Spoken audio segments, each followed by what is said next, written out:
إن الحمد لله نحمده ونستعينه ونستغفره ونعوذ بالله من شرور أنفسنا ومن سيئات أعمالنا من يهده الله فلا مضل له ومن يضلل فلا هادي له وأشهد أن لا إله إلا الله وحده لا شريك له وأشهد أن محمدا عبده ورسوله أما بعد فإن خير الحديث كتاب الله وخير الهدي هدي محمد صلى الله عليه وسلم وشر الأمور محدثاتها وكل محدثة بدعة وكل بدعة ضلالة يا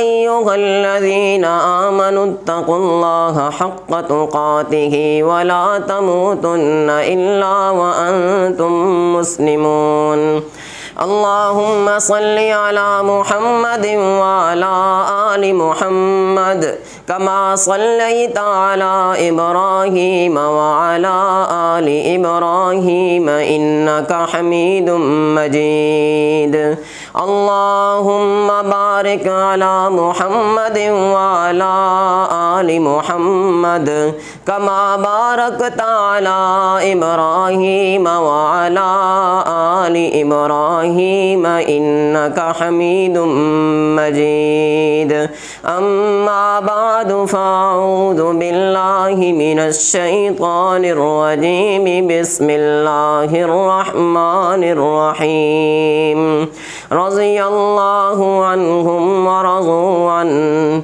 رب زدني علما رب زدني عملا رب زدني فهما آمنت بالله صدق الله العظيم وصدق رسوله النبي الأمين الكريم۔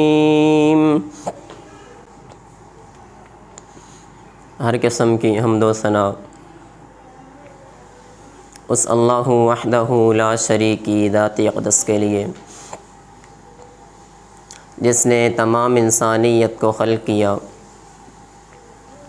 لاکھوں کروڑوں درود و سلام ہوں محسن انسانیت، شافی محشر، ہادی و مرشد، امام الانبیاء، خطیب الانبیاء، جناب محمد الرسول اللہ صلی اللہ علیہ وآلہ وسلم کی ذات گرامی پہ۔ دوستوں، بزرگوں، عزیز ساتھیوں، محرم الحرام کا مہینہ آنے والا ہے۔ کچھ لوگ بے لگام ہو کر صحابہ کرام رضوان اللہ تعالی علیہم اجمعین پر تبرہ بازی کرتے ہیں، صحابہ کرام کی گستاخیاں کرتے ہیں۔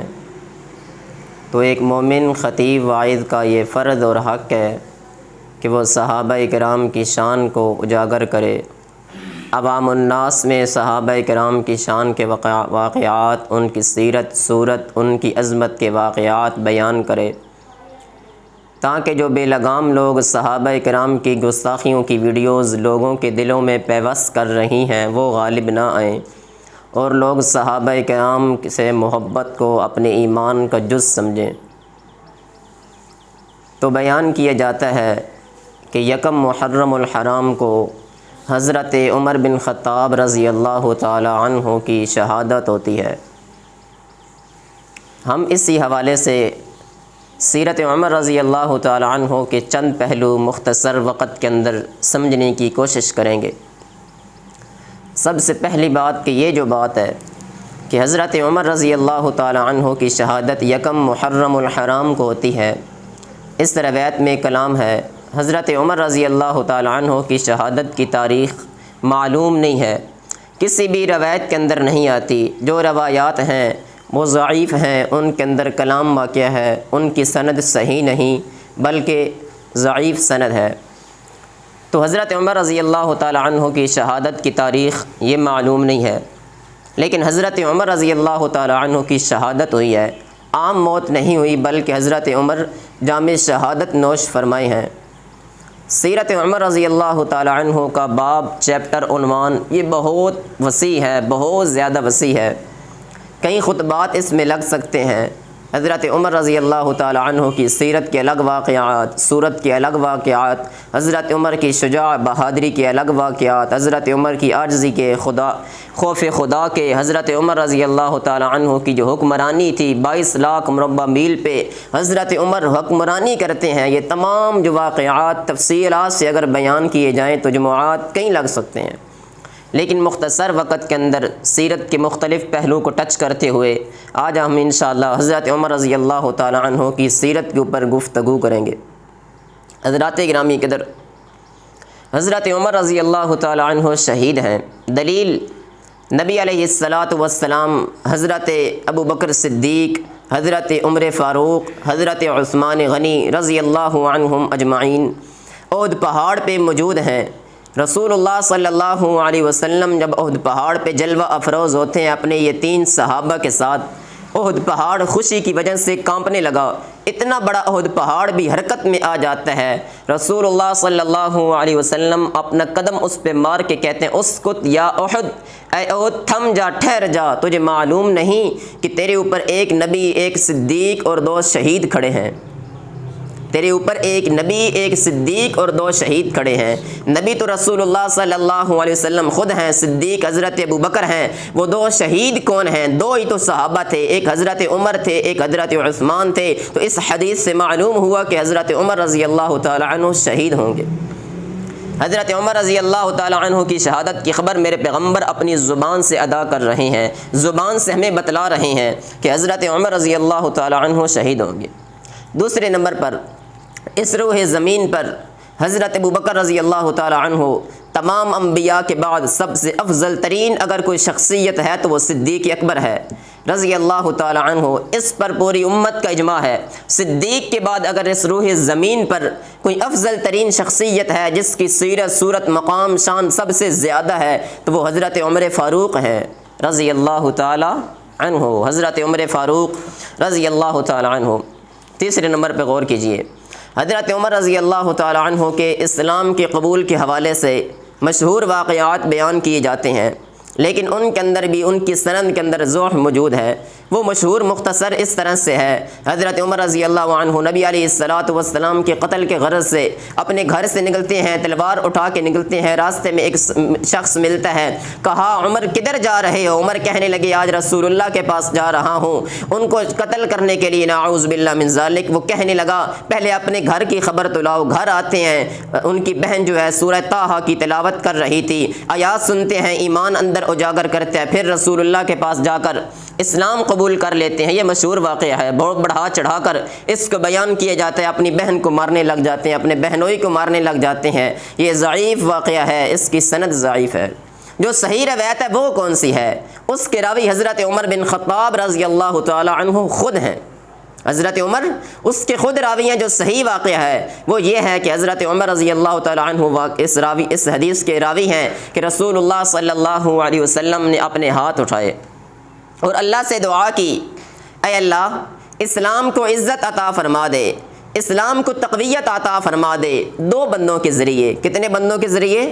2 بندوں کے ذریعے، ایک عمر بن خطاب کے ذریعے یا عمر بن حشام کے ذریعے۔ عمر بن حشام لوگ جسے ابو جہل کہتے ہیں، ابو جہل بہت طاقتور انسان تھا۔ نبی علیہ السلام اللہ سے رو رو کر دعائیں کر رہے ہیں، اے اللہ اسلام کو تقویت عطا کر دے۔ عمر بن خطاب کے ذریعے یا ابو جہل کے ذریعے رسول اللہ نے دونوں کے نام اللہ کے دربار میں پیش کر دیے۔ اب سوال یہ پیدا ہوتا ہے نبی علیہ السلام نے دونوں کو کیوں نہیں مانگا، ایک کا انتخاب کیوں کیا؟ نبی علیہ السلام انتخاب اپنی مرضی سے نہیں بلکہ اللہ کی مرضی سے کرنا چاہتے تھے کہ جس کا دل اللہ کو پسند آئے گا اللہ میرا صحابی بنا کر میرے پاس لا کر کھڑا کر دے گا۔ اللہ نے دونوں کے دلوں کو پرکھا، اللہ کو عمر کا دل پسند آیا، غلام بنا کر محمد کے قدموں میں کھڑا کر دیا صلی اللہ علیہ وسلم۔ یہ ہے حضرت عمر رضی اللہ تعالی عنہ، عظیم صحابی ہیں حضرت عمر بن خطاب رضی اللہ تعالی عنہ۔ توجہ کیجیے، حضرت عمر بن خطاب رضی اللہ تعالی عنہ کے خوف خدا کے حوالے سے 3-4 واقعات سماعت کر لیں مختصر۔ وقت کے اندر پھر انشاءاللہ آگے گفتگو بڑھائیں گے۔ حضرت عمر بن خطاب رضی اللہ تعالی عنہ کے دل کے اندر اللہ کا کتنا خوف تھا، خشیت الہی ان کے دل کے اندر کتنی تھی۔ 22 لاکھ مربع میل پہ حکمرانی کی حضرت عمر بن خطاب رضی اللہ تعالی عنہ نے۔ وہ عمر جسے دیکھ کر کفر کیسر و کسرا کانپ جایا کرتا تھا، حضرت عمر تلوار اٹھاتے دشمنان صحابہ کانپ جایا کرتے تھے۔ حضرت عمر کا اتنا رعب اور دبدبا تھا۔ حضرت عمر بن خطاب رضی اللہ تعالی عنہ کے دل کے اندر اس کے باوجود اللہ کا ڈر کتنا تھا۔ توجہ کیجئے، مالک کائنات خالق ارض و سماوات صحابہ کرام کی شان کو بیان کرتے ہوئے اپنی پاک کلام کے اندر فرماتے ہیں رضی اللہ عنہم ورضوا عنہ، اللہ تعالیٰ فرماتے ہیں میں اپنے صحابہ سے راضی ہو گیا، صحابہ اللہ سے راضی ہو گئے۔ صحابہ کرام رضوان اللہ تعالی علیہم اجمعین سے اللہ کو بڑی محبت تھی، صحابہ کو اللہ سے محبت تھی، اللہ کو میرے پیغمبر کے صحابہ کرام سے محبت تھی۔ حضرت ابو بکر صدیق رضی اللہ تعالیٰ عنہ کے بعد اس روگ زمین پر سب سے افضل اگر کوئی انسان ہے اسے حضرت عمر بن خطاب کہتے ہیں رضی اللہ تعالیٰ عنہ۔ حضرت عمر بن خطاب رضی اللہ تعالیٰ عنہ ایک مرتبہ اچانک ممبر پہ تشریف فرما ہوتے ہیں، سارے لوگوں کو جمع کرتے ہیں، فرماتے ہیں جاؤ غلام تمام مسلمانوں کو جمع کر کے لاؤ۔ سارے مسلمان آ جاتے ہیں، عمر کے سامنے بیٹھ جاتے ہیں۔ امیر المؤمنین ہے، خلیفۃ المسلمین ہے، وقت کا حاکم ہے، وقت کا گورنر ہے، وقت کا بادشاہ ہے، وقت کا وزیر اعظم ہے، حضرت عمر بن خطاب رضی اللہ تعالیٰ عنہ تمام مسلمانوں کو جمع کر لیتے ہیں۔ مسلمان پوچھتے ہیں اے عمر آج کیوں جمع کیا ہے، خلاف معمول کیوں جمع کیا ہے؟ کوئی جمع کرنا ہوتا، کوئی پروگرام منعقد ہوتا ہے، کوئی جلسہ منعقد ہوتا ہے، اے عمر آج خلاف معمول کیوں جمع کیا ہے؟ حضرت عمر بن خطاب رضی اللہ تعالیٰ عنہ فرماتے ہیں اے میرے ملت کے نوجوانوں، اے میری قوم، اے میرے صحابہ سن لو۔ میں سوچنے لگا کہ اے عمر تجھ سے بڑھ کر اس روح زمین پر کوئی حکمران نہیں ہے، تو سب سے بڑا حکمران ہے۔ حضرت عمر کہتے ہیں میں نے اس لیے اپنے نفس کو جوڑنے کے لیے تم سب کو جمع کیا ہے۔ لوگوں سن لو، عمر تو اپنی خالہ کی بکریاں چرایا کرتا تھا، عمر تو بکریاں چرایا کرتا تھا۔ عمر کو اسلام نے کتنی عزت عطا فرما دی ہے، اور یہی حضرت عمر بن خطاب رضی اللہ تعالیٰ عنہ ایک مرتبہ اپنے حکومت کے نظام میں مصروف تھے، کوئی لکھائی پڑھائی کر رہے تھے، اپنے کام میں مصروف تھے۔ ایک نوجوان آتا ہے، سوالی بن کے آتا ہے سنو میری ملت کے نوجوانوں، اپنے کام میں جو مصروف ہو جاتے ہیں غربا کی بات تک نہیں سنتے۔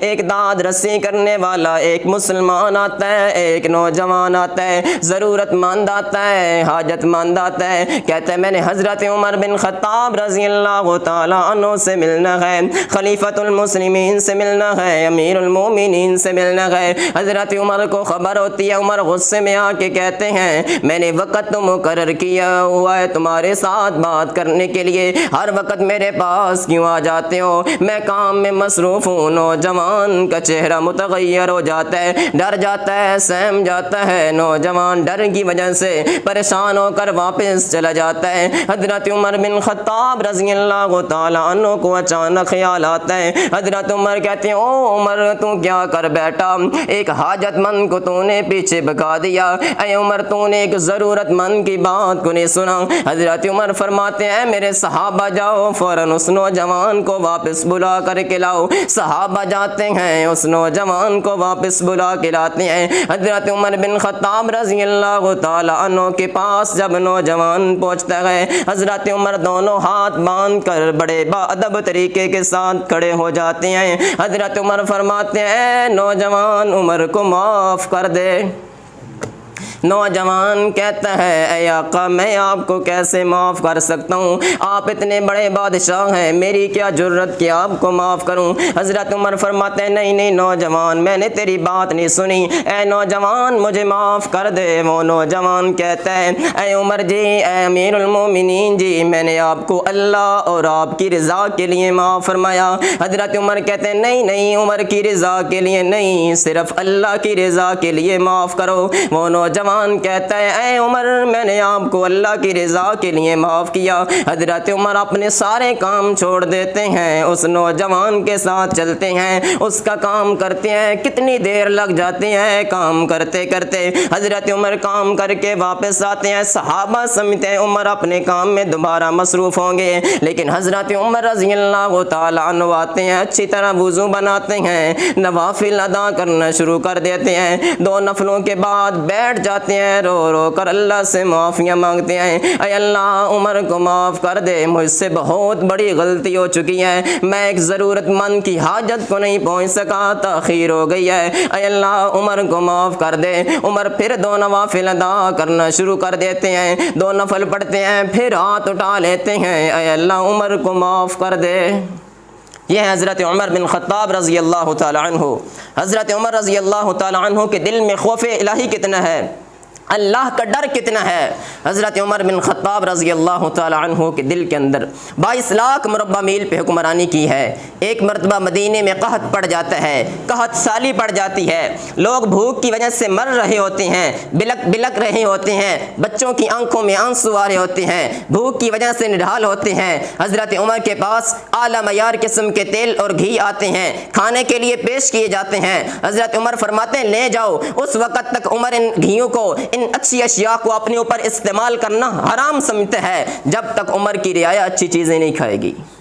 وقت کا حاکم ہے، 4 بر اعظم کا حکمران ہے، 22 لاکھ مربع میل پہ حکمرانی کرنے والے ہیں حضرت عمر بن خطاب رضی اللہ تعالی عنہ۔ لیکن حالت کیا ہے؟ فرماتے ہیں اس وقت تک میں ہر چیز کو اپنے اوپر استعمال کرنا حرام سمجھتا ہوں جب تک میرے غریب لوگ اچھی چیزیں استعمال نہیں کریں گے۔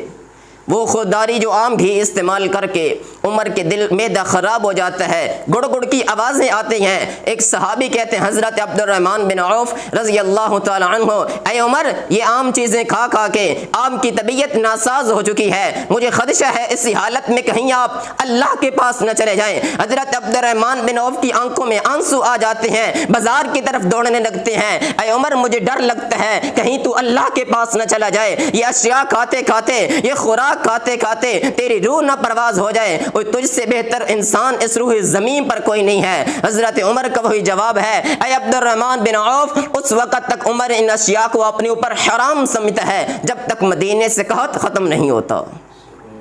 لیکن ہمارے حکمرانوں کا کیا حال ہے؟ یہ حضرت عمر بن خطاب رضی اللہ تعالی عنہ 22 لاکھ مربع میل پہ حکمرانی کی حضرت عمر رضی اللہ تعالی عنہ نے۔ اتنے بڑے حکمران ہونے کے باوجود لیکن عاجزی اور انکساری کتنی ہے۔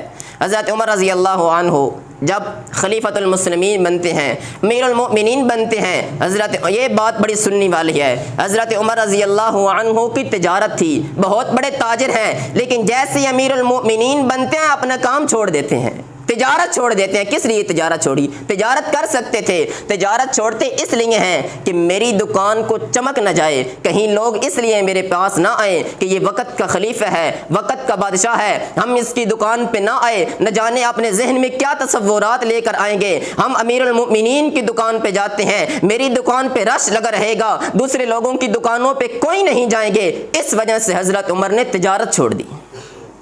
آج لوگ ایک کرسی مل جائے اپنے کاروبار اور بڑھا دیتے ہیں، لیکن یہ امیر المؤمنین ہیں رضی اللہ تعالی عنہ، یہ ان کا اپنا ایک اجتہادی مسئلہ تھا۔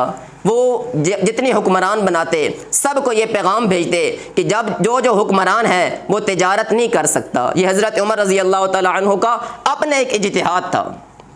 کہیں بعض فقہاء نے لکھا ہے اگر آپ حکومت کے جو نظام ہیں اس کو بہتر طرح ساتھ چلا سکتے ہیں تو آپ اپنی تجارت کر سکتے ہیں، اس میں کوئی حرج والی بات نہیں ہے، لا حرج، اس میں کوئی حرج نہیں ہے۔ لیکن حضرت عمر بن خطاب رضی اللہ عنہ کا یہ اپنا ذاتی اجتہاد تھا، وہ تجارت نہیں کرتے تھے۔ حضرت عمر رضی اللہ عنہ کی کیا شان ہے، حضرت عمر کیا مقام ہے۔ رسول اللہ صلی اللہ علیہ وسلم فرماتے ہیں میرے صحابہ، ہر امت میں ایک صاحب الہام ہوتا ہے، اس پر وحی نہیں آتی، وہ نبی نہیں ہوتا، وہ صاحب الہام ہوتا ہے، اللہ کی طرف سے اس کے دل میں بات ڈال دی جاتی ہے، وہ جو فیصلہ کرتا ہے وہ درست ہوتا ہے، اللہ اسے حکمت اور دانائی عطا فرما دیتے ہیں۔ نبی علیہ السلام فرماتے ہیں میرے صحابہ، ہر امت میں ایک صاحب الہام ہوتا ہے، اگر میری امت میں کوئی صاحب الہام ہے جس کے دل میں اللہ القاء کرتا ہے وہ حضرت عمر بن خطاب ہیں۔ رضی اللہ تعالی عنہ، حضرت عمر جب فیصلہ کرتے تھے زمین پر، اللہ تعالیٰ وہی فیصلہ کرتے تھے عرش بری پر۔ یہ حضرت عمر بن خطاب رضی اللہ تعالی عنہ۔ قرآن کے 17 مقامات ایسے ہیں، ادھر عمر کی رائے ہے، ادھر اللہ نے قرآن نازل کر دیا۔ حضرت عمر رضی اللہ تعالی عنہ ایک مرتبہ باہر جا رہے تھے، دیکھا کہ جو مسلمان ہیں، صحابیات ہیں، وہ جب قضاء حاجت کرنے کے لیے جاتے ہیں، گھروں میں واش روم نہیں تھے، دور دراز میں جاتے، با پردہ، اس وقت پردے کا حکم نہیں تھا، بے پردہ ہو کر جایا کرتی تھی۔ حضرت عمر رضی اللہ تعالی عنہ کہتے ہیں میرا دل کرتا ہے کہ یہ جو مسلمان ہیں، ہمارے صحابیات ہیں، یہ پردہ کر کے باہر جایا کریں۔ حضرت عمر کے دل میں خیال آ رہا تھا، اللہ نے فوراً قرآن بنا کر محمد کے سینے پہ نازل کر دیا صلی اللہ علیہ وسلم، پردے کی آیات آ جاتی ہیں۔ یہ حضرت عمر رضی اللہ تعالیٰ عنہ، 17 مقامات ایسے ہیں قرآن پاک کے، حضرت عمر کی رائے کے موافق اللہ نے قرآن نازل کر دیا۔ یہ حضرت عمر بن خطاب رضی اللہ تعالیٰ عنہ، نبی علیہ الصلوۃ والسلام فرماتے ہیں میرے صحابہ انا خاتم النبیین لا نبی بعدی، میں آخری نبی ہوں، میرے پیغمبر آخری نبی ہیں۔ آگے تفسیر بیان کر دی، لا نبی بعدی، میرے بعد کوئی نبی نہیں آئے گا۔ آپ فرماتے ہیں میرے صحابہ اگر میرے بعد کوئی نبی آنا ہوتا وہ حضرت عمر ہوتے رضی اللہ تعالی عنہ۔ کیوں؟ حضرت عمر کے اندر وہ تمام خوبیاں موجود تھی جو ایک وقت کے نبی کے اندر خوبیاں موجود ہوتی ہیں۔ حضرت عمر کے اندر نبی والے اوصاف تھے۔ وہ حضرت عمر بن خطاب رضی اللہ تعالی عنہ، عاجزی اور انکساری کتنی ہے، جب ایک کافر کے پاس جانے لگتے ہیں، حضرت عمر رضی اللہ تعالی عنہ، کیا شان ہے عمر رضی اللہ تعالی عنہ کی۔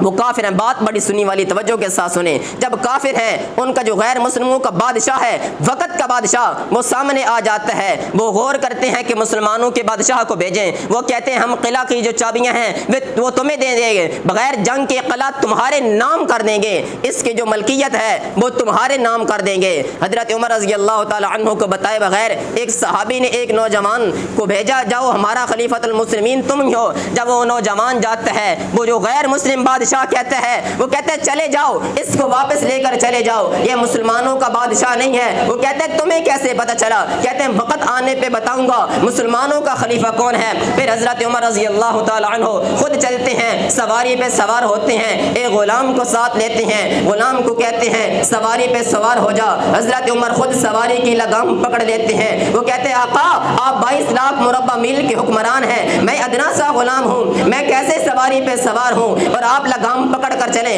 حضرت عمر فرماتے نہیں غلام، اللہ کی نظروں میں سب برابر ہیں، کبھی تو سواری پہ سوار ہو جائے گا، کبھی میں ہو جاؤں گا۔ اسی انداز میں چلتے چلتے جب بادشاہ کے قریب پہنچنے لگتے ہیں، اللہ کے کرنا ایسا ہوا حضرت عمر کی باری لگام پکڑنے کی آ جاتی ہے، غلام سواری پہ سوار ہوتا ہے۔ حضرت عمر رضی اللہ تعالی عنہ کو دیکھ کر وہ غیر مسلم کہتا ہے مجھے اللہ کی عزت کی قسم ہے یہی وہ بادشاہ آ رہا ہے جس کی نشانیاں میں نے تورات میں پڑھی ہوئی ہیں، یہ وہ مسلمانوں کا بادشاہ ہے۔ کہتے ایک نشانی باقی ہے، اس کے قمیض کے اوپر پیوند لگے ہوئے ہیں، پیوند گنے جاتے ہیں، ایک دو کم نکلتے ہیں، بغل اٹھا کر پھر نیچے پیوند لگے ہوئے تھے، پیوند پورے کر کے کہتے ہیں یہی مسلمانوں کا بادشاہ ہے، یہ چابیاں لو، ہم جنگ نہیں کرتے، یہ قلعہ مسلمانوں کو دے دیتے ہیں۔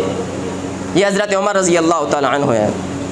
حضرات گرامی قدر، حضرت عمر رضی اللہ تعالی عنہ کے اوپر جب آخری وقت آتا ہے، اپنے بیٹے کو فرماتے ہیں عبداللہ رضی اللہ تعالی عنہ جاؤ امی عائشہ صدیقہ رضی اللہ تعالی عنہا کے پاس، اس کو جا کر کہو اے امی جان رضی اللہ تعالی عنہا کہ عمر اجازت مانگ رہا ہے۔ یہ جا کر نہیں کہنا کہ مسلمانوں کا امیر کہہ رہا ہے، بلکہ کہنا عمر کہہ رہا ہے۔ یہ عارضی انکساری ہے کہ حجرہ عائشہ کے اندر حضرت عمر کو جگہ مل جائے، اپنے نبی اور صدیق کے ساتھ اس کی قبر ہونی چاہیے۔ حضرت امی عائشہ رضی اللہ تعالی عنہا فرماتی ہیں دل تو میرا کرتا تھا میں وہاں دفن ہوں، لیکن حضرت عمر کی خواہش پر میں اپنی خواہش کو قربان کرتی ہوں۔ ایک غیر مسلم کہتا ہے کہ اگر اس روح زمین پر ایک عمر اور آ جاتا، پورے دنیا پر، پوری روح زمین پر اسلام غالب ہو جاتا، کوئی کافر باقی نہ رہتا، سارے لوگ مسلمان ہو جاتے۔ یہ حضرت عمر رضی اللہ تعالی عنہ ہے۔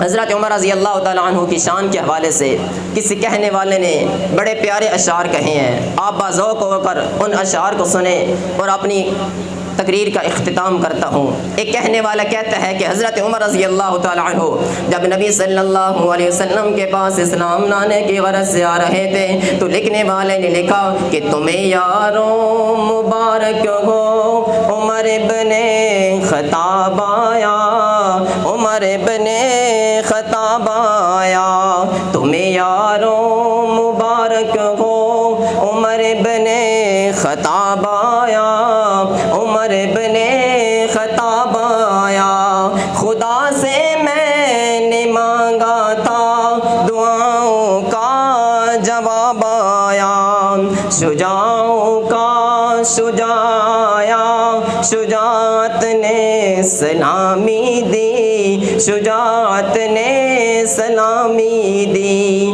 فحاشی پر زوال آیا، عدالت نے سلامی دی، عدالت نے سلامی دی، فلک جھوما زمیں جھومی، میرے دین پر شباب آیا، تمہیں یاروں مبارک ہو عمر ابن خطاب آیا، وہ آیا ہے تو آنے دو، بچھا دو پل کے راہوں پر، بچھا دو پل کے راہوں پر، وہ پہلے سا نہیں لگتا، کرو نہ شک نگاہوں پر، کرو نہ شک نگاہوں پر، وہ آیا ہے نہ جانے دو، خدا کا انتخاب آیا، عمر ابن خطاب آیا